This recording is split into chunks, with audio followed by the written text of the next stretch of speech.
Assalamualaikum warahmatullahi wabarakatuh. Good morning, selamat pagi. Yang matanya bening menarik hati. Semoga saudara-saudaraku semuanya dalam kondisi sehat walafiat, jasmani, rohani, dan dimudahkan segala urusannya oleh Allah Subhanahu wa Ta'ala. Kalau Anda punya uang terbatas, kemudian Anda ingin beli burung kegemaran Anda, apa yang Anda beli dulu? Burungnya atau sangkarnya? Ya, kalau duitnya banyak nggak masalah.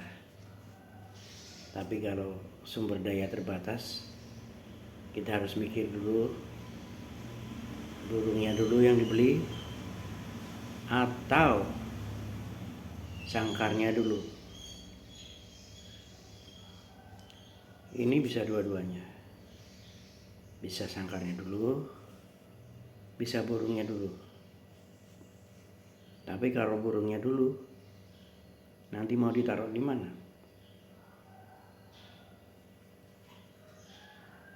Ada sebuah cerita.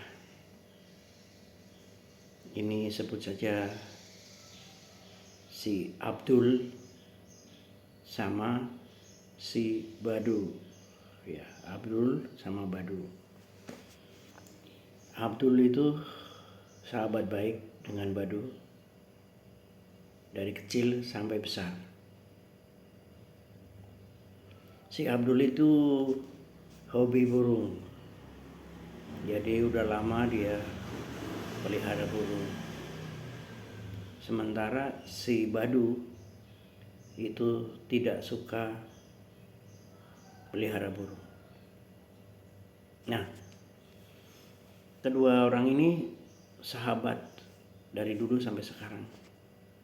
Jadi si Abdul ini begitu resah, punya keinginan bagaimana caranya si Badu ini jadi suka burung sama dia. Dengan suka burung, maka persahabatan mereka akan sempurna.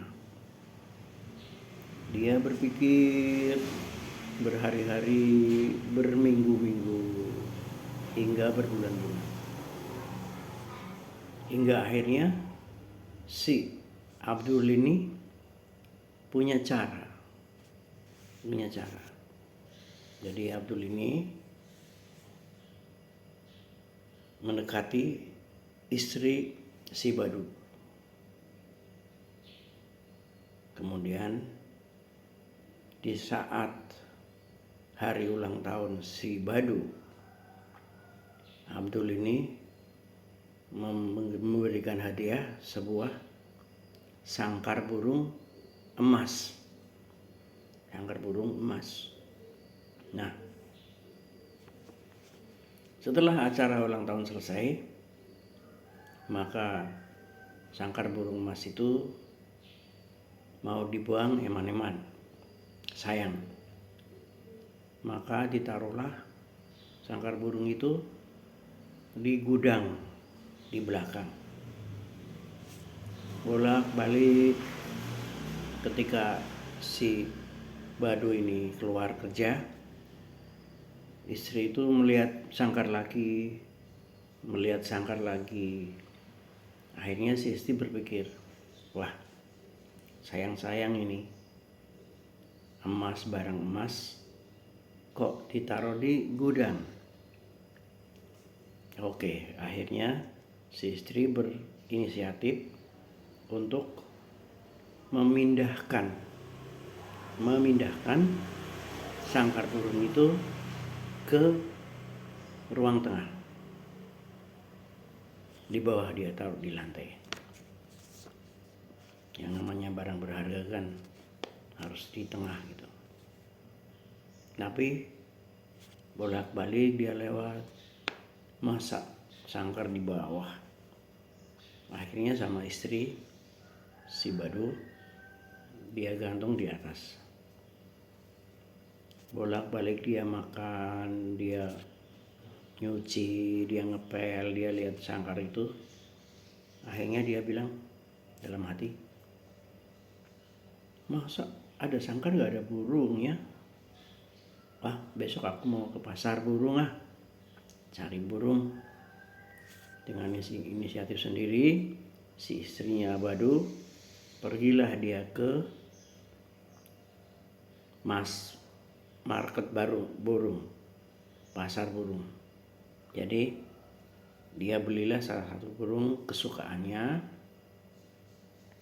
Ditanya sama penjualnya, mau yang mahal apa yang murah bu? Akhirnya dia berpikir, masa sangkar burungnya mahal, burungnya murah. Akhirnya si istri beli burung yang mahal beserta makanannya. Ditaruhlah burung itu di sangkarnya. Badu nggak berani komen. Dia hanya membiarkan saja. Nah, setelah pagi dikasih makan, besok lagi dikasih makan lagi, lama-lama Badu ternyuh juga sama istri. Akhirnya ikutlah si Badu memelihara burung itu karena istrinya sudah suka.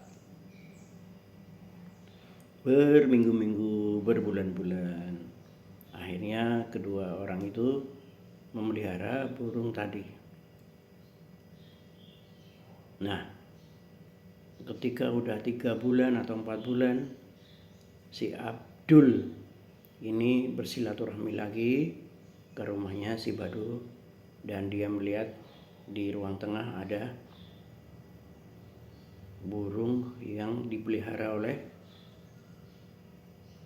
Abdul. Nah, ini cerita fiksi ya, tapi ini menggambarkan, bagi saya ya, ini menggambarkan burung itu adalah orang, sangkar itu adalah posisi, burung itu adalah karyawan, sangkar itu adalah jabatan beserta fasilitasnya. Teman-teman, kalau kita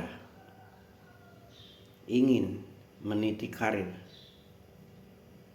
di sebuah perusahaan yang udah kita pilih,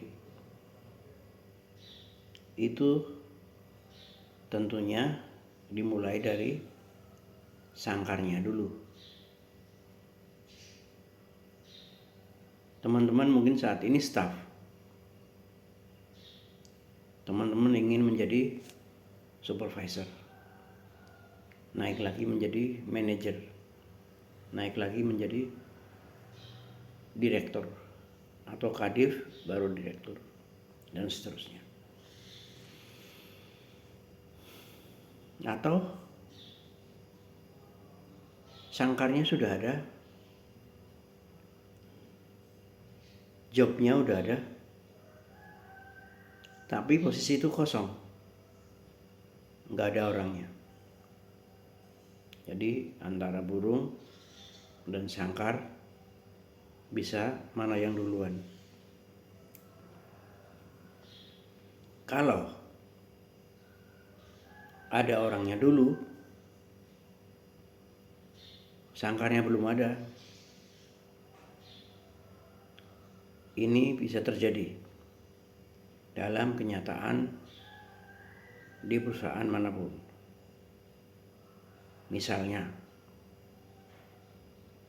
posisinya belum ada, tapi si owner itu punya orang, misalnya keponakannya Misalnya, anak dari owner itu baru pulang dari Amerika, habis sekolah selesai. Lalu owner itu akan menempatkan anaknya pada posisi tertentu. Nah, kalau ini kejadiannya, pertanyaannya adalah profesional apa enggak? Profesional atau enggak? Jadi, apakah keahlian yang dimiliki oleh si anak direktur atau keponakan direktur ini sesuai dengan job yang ada? Sehingga pertanyaan pertama adalah dan utama itu adalah profesionalisme. Karena begitu tidak profesional, maka tunggulah kehancurannya. Kemungkinan kedua, kalau orang yang sudah ada ini itu adalah profesional. Apakah ada, Pak? Iya, terjadi. Ada terjadi.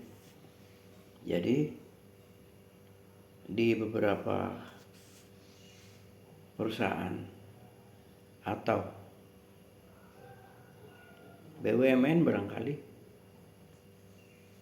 atau bahkan ke pemerintahan, itu banyak yang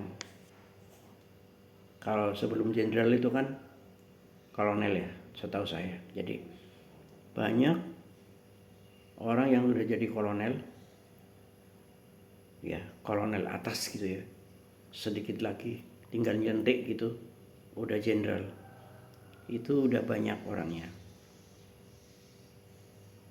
Nah, ini terjadi persaingan, terjadi kompetisi di sini. Jadi orang-orang yang kompeten itu sudah ada dan jumlahnya tidak sedikit.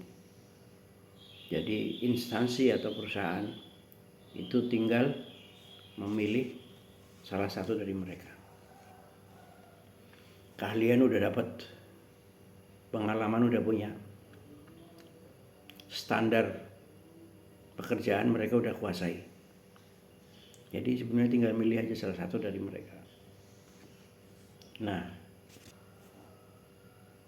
ini contoh orangnya udah ada, tempatnya belum ada.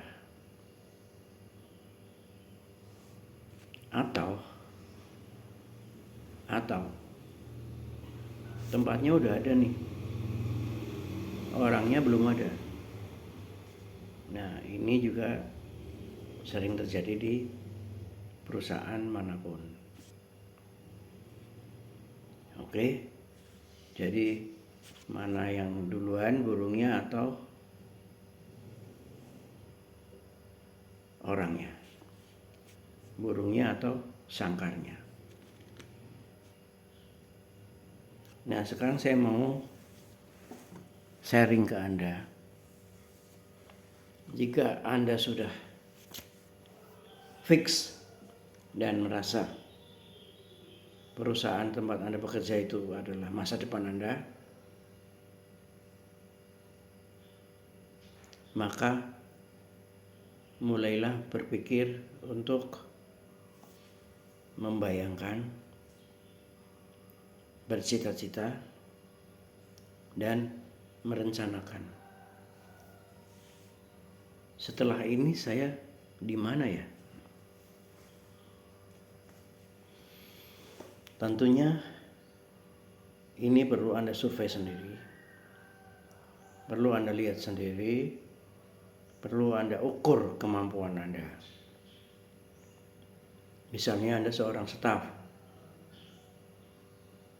di tempat Anda bekerja, satu ruangan besar, itu ada satu ruangan milik BM atau branch manager. Anda pasti kan lihat kan? Anda lihat itu. Ruangannya besar, hawanya dingin gitu ya. Kalau Anda masuk aja ada aura tersendiri. Penataannya begitu privat. Jadi foto keluarga ada di dalam, nyaman gitu. Nah, itulah yang Anda jadikan sebagai imajinasi Anda mengenai fasilitas dan keunggulan yang diperoleh kalau Anda menjadi branch manager. Sehingga akan muncul dalam diri Anda motivasi untuk setelah Anda staff dengan waktu yang cukup dan Anda sudah menguasai pekerjaan Anda, lalu Anda bersaing dengan teman-teman yang lain untuk memperoleh posisi yang lebih tinggi. Itu namanya Anda mengadakan sangkarnya dulu. Itu teman-teman. Jadi sambil membayangkan posisinya, Anda mulai mengasah kemampuan Anda. Anda mulai membuktikan kinerja Anda. Demikian juga kalau Anda wirausaha.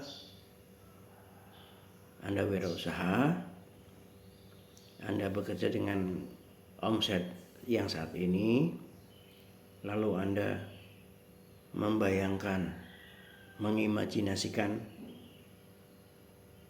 omset yang lebih tinggi dengan harapan hidup Anda akan lebih makmur dan sejahtera.